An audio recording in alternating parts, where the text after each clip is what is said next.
اهلا بيكم. حلقه النهارده مخصوص عشان نقدم لك بالدليل القاطع وباكتر من دليل حجم التآمر والخيانه والتواطؤ اللي وصل اليها السيسي وقاده الانقلاب العسكري مع العدو الصهيوني. وقبل ما نقدم لك اي دليل، لك ان تتخيل ان الصحف الاسرائيليه من يوم الانقلاب العسكري والنخبه الاسرائيليه بتتكلم عن عبد الفتاح السيسي على انه بطل شعبي ورمز قومي وشخصيه نادره الوجود. نفس كلام مؤيدي الفريق عبد الفتاح السيسي بالظبط بس بالنسخه العبريه، وده نموذج من الصحافه الاسرائيليه.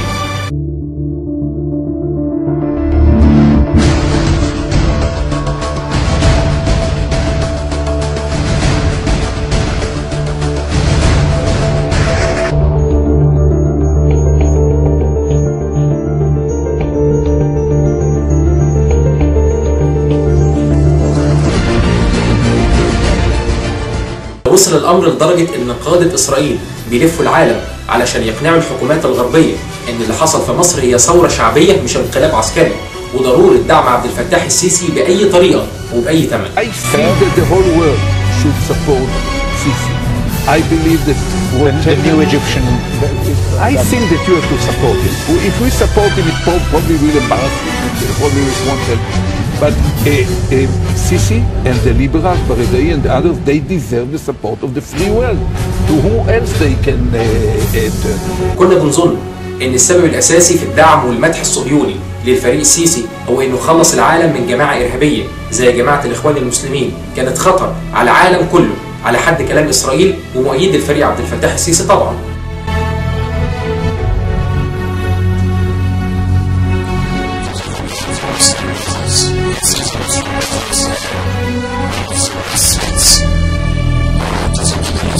الاخوان لا يشكلوا خطر على مصر فقط بطريقتهم دي باسلوبهم ده، الاخوان بيشكلوا خطر على مصر وعلى المنطقه وعلى العالم. وزي ما بيقول مؤيدي السيسي ان هم فخورين بالجيش المصري العظيم وعبد الفتاح السيسي اللي خلصهم من جماعه الاخوان الارهابيه المتشدده وانقذ مصر من تجار الدين. لقينا برضه اللي بيقول نفس الكلام ده بالظبط.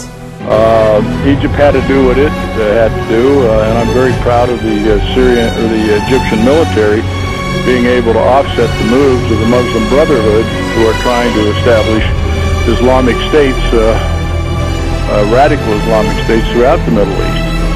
And so that's why Sisi and Egypt had to stand up. كنا بنقول برضو ان السبب الاساسي في الدعم والمدح الصهيوني للفريق عبد الفتاح السيسي هو انه خلصهم من الرئيس محمد مرسي اللي في عهده انقطعت العلاقات السياسيه تماما ما بين مصر واسرائيل ووصلت للدرجه دي. On the day Mohamed Morsi was elected president, Prime Minister Netanyahu sent him a letter of congratulation, expecting, I assume, a polite response.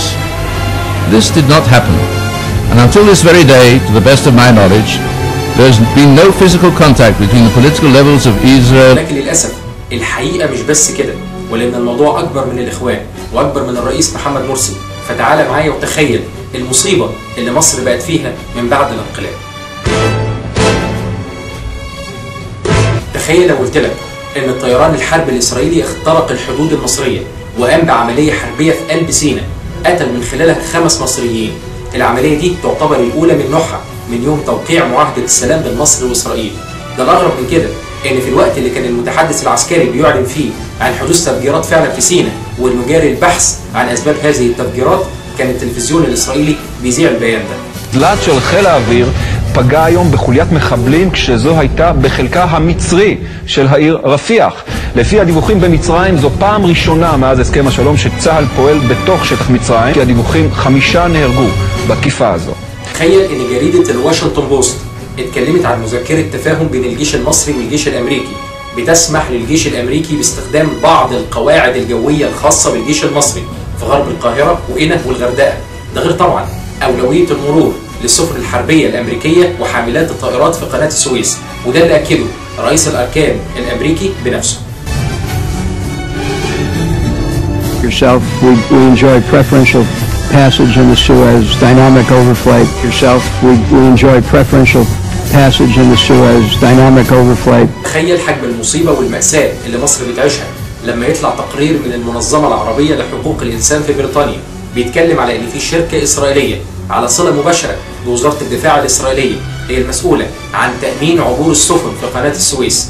اللي كانت زمان رمز للسيادة المصرية. تقرير صدر الثلاثاء عن المنظمة العربية لحقوق الإنسان في بريطانيا كشف أن شركة إسرائيلية تدعى سيجال ماريتايم سيكيورتي هي التي تؤمن بترخيص من السلطات المصرية المجرى الملاحي لقناة السويس، بل إن الشركة المذكورة من الشركات القلائل المسموح للحراس فيها بالنزول على أراضي جزيرة تيران المصرية بكامل أسلحتهم. المصيبة هو إصرار قادة الانقلاب على استحمار الشعب المصري، لأن البيان الوحيد اللي صدر من هيئة قناة السويس أكد حقيقة الشركة الإسرائيلية بدل ما ينفيه. لحد دلوقتي ولا الحكومة المصرية نفت أنها سمحت لهذه الشركة بتأمين السفن في قناة السويس.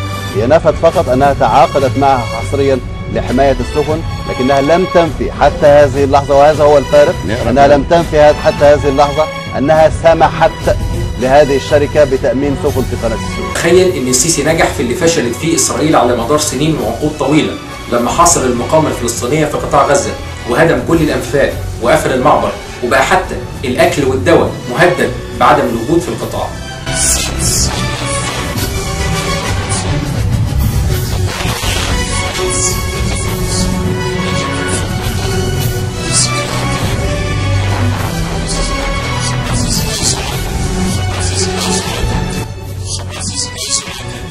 ده كله لما تسمع ان الجيش المصري شريك للجيش الاسرائيلي، وان قادة الجيش المصري يستحقوا الاستثمار من قادة الجيش الامريكي، فما تتعجبش.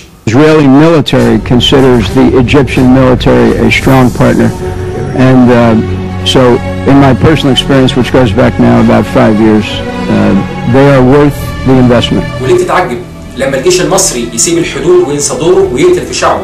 لما الجيش المصري يبقى كل همه ازاي يبقى له اذرع في الاعلام علشان يقدر يتحكم في الدوله، لما الجيش المصري بقى بيلعب سياسه وبيعزل رئيس وبيعين رئيس، لما الجيش المصري بقى بيجري ورا الاطفال والعيال في المدارس لمجرد ان هم رافعين اشارات رابعه، لما الجيش المصري بقى بيقبض على البنات والفتيات لمجرد ان معاهم بالونات عليها رسومات واشارات لرابعه، يبقى اكيد هو ده الجيش اللي يتمناه العدو الصهيوني. لو سالت النهارده اي حد من معارضي الانقلاب العسكري هيقول لك انه مستعد انه يشيل اي فرد من الجيش المصري على دماغه ويبقى شرف ليه انه يربط القياده بتاعته لو الفرد ده رايح يحارب العدو الصهيوني، انما بيوجه رصاصه ليا انا لاني معارض للانقلاب العسكري. وسط كل ده يظل في قاده شرفاء داخل الجيش المصري، حتى دول السيسي برضه بيتآمر عليهم. The Egyptian army is not a monolithic organization. They're not all good guys. There is an element of the Muslim Brotherhood in the Egyptian army, even in the officer corps. And General Sisi knows that, and he did ask us for that one thing. He said, "I need time to fix this." في ختام حلقتنا تظل قلوبنا معلقه بالله سبحانه وتعالى، ومش هيفرق معانا السيسي مصاب او عايش او حتى مات، لاننا اتعلمنا الدرس من مبارك، ومش هنطير الراس زي المره اللي فاتت ونسيب الجسد الفاسد زي ما هو. تصبحوا على خير.